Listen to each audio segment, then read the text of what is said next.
नमस्कार सर्व rickshaw taxi चालक, हा व्हिडिओ ऐका आणि एकमेकाला शेअर करा। आता बेकारीचं प्रमाण वाढलेलं आहे। तुम्ही म्हणतायचं परमिट बंद झाली पाहिजेत, कशाला? काळाबाजार करायला। आतापर्यंत 30% 40% एवढी परमिट असून ही काळाबाजारची परमिट आहेत। जो चालवल त्याचंच परमिट टिकेल। प्रत्येकानं आपलं लायसन बिल्ल काढा आणि तुम्हाला कामधंदा नोकरी लागेपर्यंत रिक्षा टॅक्सीचं परमिट करा, स्वयंरोजगार करा।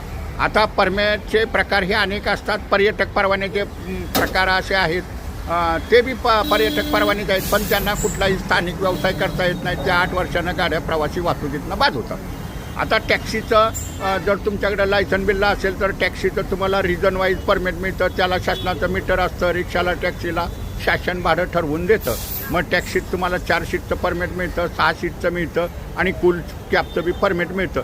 तर मराठी स्थानिक लोकांनी हा स्थानिकांचा स्वयंरोजगार आहे। कामधंदा नोकरी लागेपर्यंत बिंदास तुम्ही लायसन बिल्ल काढा, रिक्षा टॅक्सीचं परमिट काढा, व्यवसाय चांगला चालणार आहे। आता मग ती सगळी ई बाईक, ई कार येणार, बाईक टॅक्सी येणार, येऊन द्या, काहीसुद्धा फरक पडणार नाही।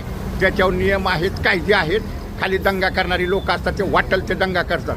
पण पर्यटक परवान्याची गाडी घेताना विचार करा, हा बेकायदेशीर ओला कोला बी आहे आणि उबेर कुबेर बी आहे, त्यांना ते परमिशन देऊन द्या। ई बाईकची वगैरे किती बी देऊन द्या, रिक्षा टॅक्सीवाल्याला कुठलाही फरक पडणार नाही। आणि आता तर कल्याणकारी मंडळ झालेलं आहे, प्रत्येकानं ऑनलाईनला अर्ज बी करा, मंडळाला जॉईंट व्हा। तुमच्यासाठी ॲपसुद्धा मंडळाच्या माध्यमातून तयार केलं जाईल, हे लक्षात ठेवा सगळ्यांनी। नाहीतर नुसतं ते ओला कोला बाईक टॅक्सी येऊन द्या, काही यायचं ते येऊन द्या। त्या ई बाईक आहेत आणि त्याच्यासाठी नियम वेगळे आहेत। ते काही तुम्हाला कुणाला बी तुमची बाईक घेऊन लावता येणार नाही आणि लावले तरी बी ते जाणार आहेत। हे खाली ऑनलाईनच्यामुळे हे बोंबाबोंब करतात आणि खाली फुकट मुख्यमंत्री असं केलं आणि तसं केलं, याव केलं त्याव केलं। पण पर्यटक परवानाची गाडी घेताना मराठी लोकांनी तर विचार करा। तुम्हाला स्थानिक धंदा करता येतच नाही, हे ओला कोला हे माफिया तर कायदेतच येतील आणि पर्यटक परवान्याला मात्र स्थानिक व्यवसाय करता येत नाही। ते देशभर कुठेही परवान्यावरती भाडं घेऊन जाऊ शकतात आणि भाडं ठरवायचा तर शासनाला कुठलाही अधिकार नाही। राहिला प्रश्न आम्ही भाडं वाढवलं आणि त्या वाढवलं, हे MMRTचे रिझनचे निर्णय असतात काळ्या पिवळ्या टॅक्सीसाठी झालेले।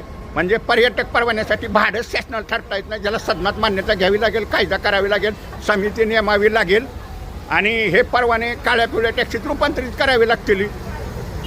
ज्या वाटणीचं तुम्ही काळ्या पिवळ्या टॅक्सीचंच परमिट काढा आणि मराठी रिक्षा टॅक्सीवाल्यांनी बिंदास लायसन बिल्ल काढा, कागदपत्र कुठली देऊ नका आणि मीटरनं व्यवसाय करा। येऊन द्या कोणी यायचे, पण परमिट राज खतम झालं पाहिजे। स्वतःची गाडी, स्वतःचं परमिट स्वतः चालवायची।